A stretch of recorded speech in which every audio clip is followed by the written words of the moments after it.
Buen día, mi nombre es Diego Valderrama y a continuación voy a exponer el proyecto de investigación titulado Propuesta de un bioindicador de calidad del suelo en un gradiente altitudinal de bosque andino.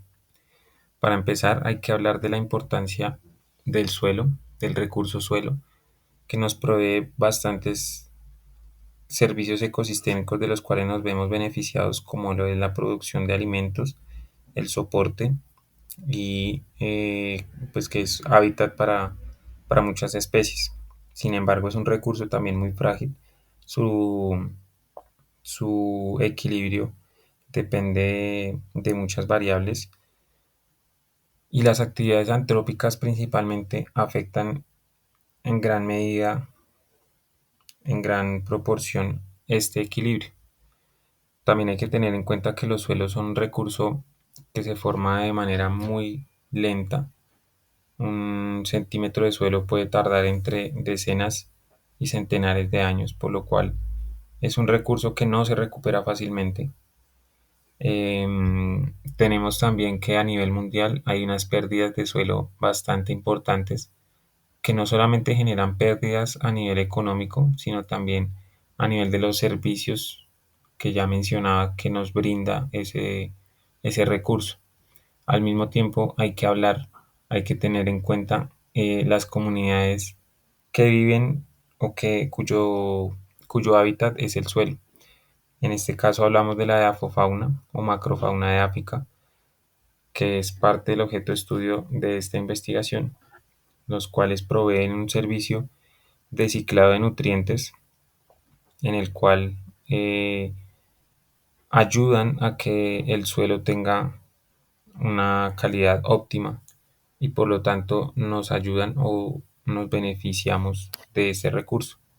También hay que hablar del bosque andino en Colombia. Es un ecosistema bastante afectado por la actividad humana, como ya lo mencionaba, eh, las actividades como la deforestación, el crecimiento urbano, la expansión de la frontera agrícola, hacen que este ecosistema se vea bastante afectado en el país. El objetivo de esta investigación es proponer un índice de calidad del suelo que sea aplicable a cualquier ecosistema en el cual se unen factores bióticos, en este caso las comunidades edáficas que mencionaba, y factores abióticos, haciendo referencia a las propiedades físico-químicas del suelo. Para capturar los individuos de macrofauna edáfica se utilizó la metodología de trampas de caída o trampas pitfall, la cual consiste en utilizar un recipiente que se entierra y su boca queda a nivel del suelo, con la idea de que los individuos por gravedad caigan en esta trampa a un preservante, a una mezcla, que en este caso es alcohol al 70%. Aquí en las imágenes vemos la instalación de estas trampas en tiempo, de manera real, como se hizo en esta investigación.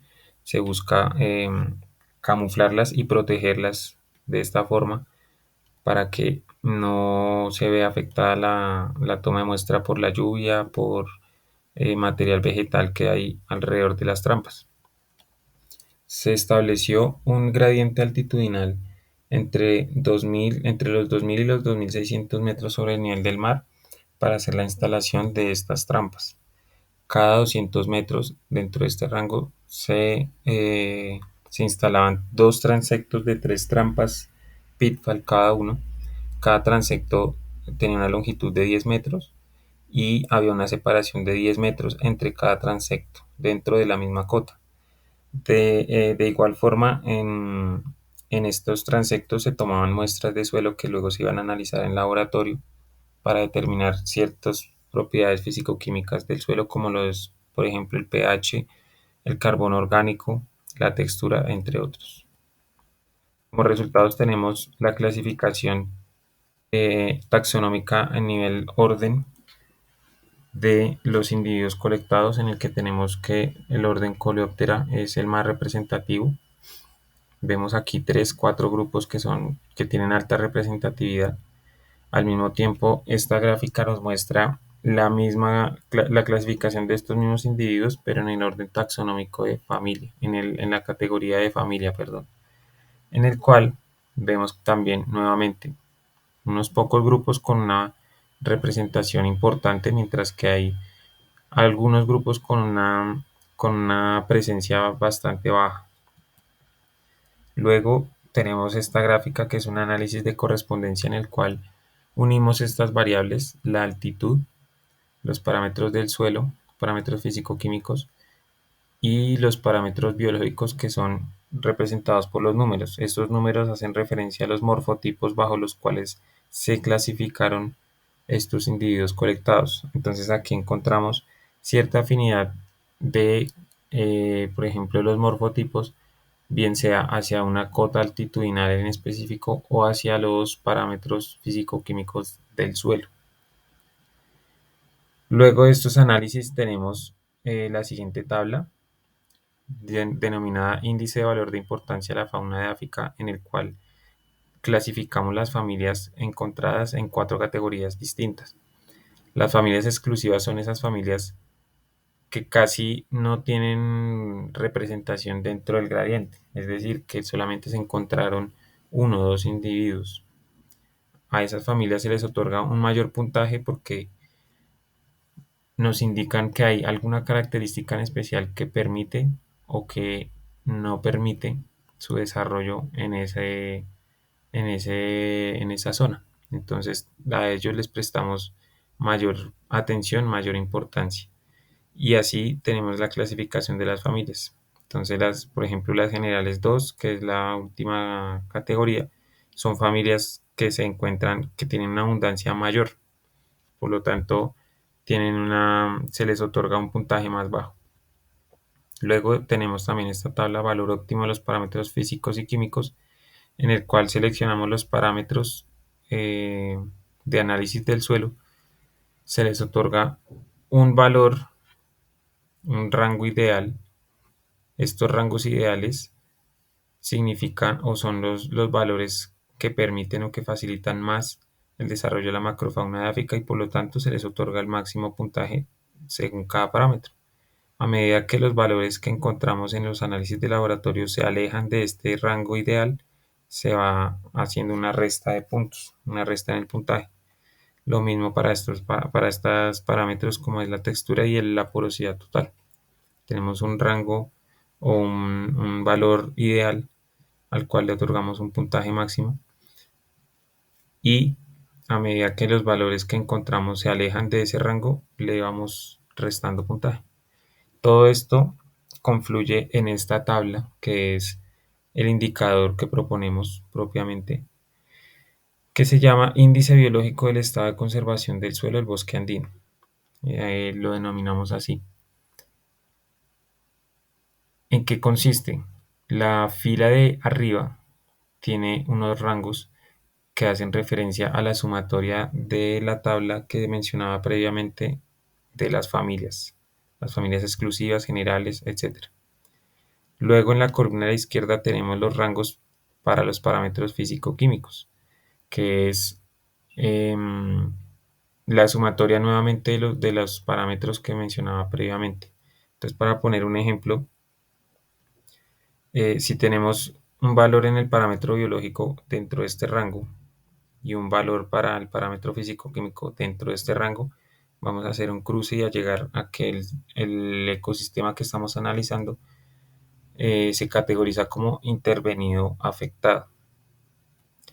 Para concluir, eh, esta investigación nos permitió ver que la información de macrofauna en el país es limitada y eso a su vez impide que se explote todo el potencial que tiene este grupo faunístico como bioindicadores.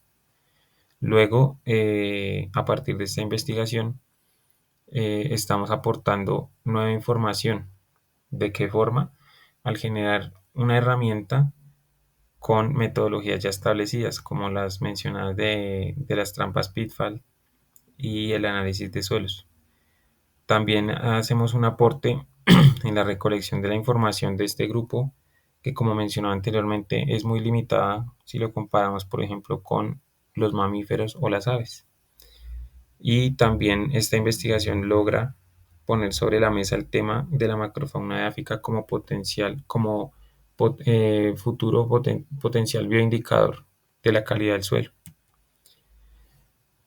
Otra conclusión que tenemos es que propiedades del suelo, hay propiedades del suelo que son fundamentales en el desarrollo de la macrofauna, aunque sea de manera indirecta. Por ejemplo, el pH hace que se limite la oferta o la cantidad de carbono orgánico que hay en el suelo.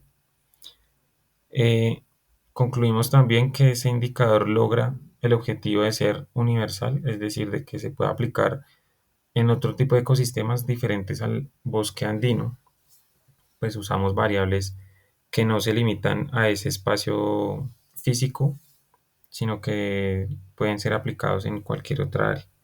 Y por último, todos los esfuerzos que se realizaron en esta investigación son apenas un primer paso en el objetivo de alcanzar el desarrollo sostenible de los recursos de los cuales disponemos. Muchas gracias por su atención.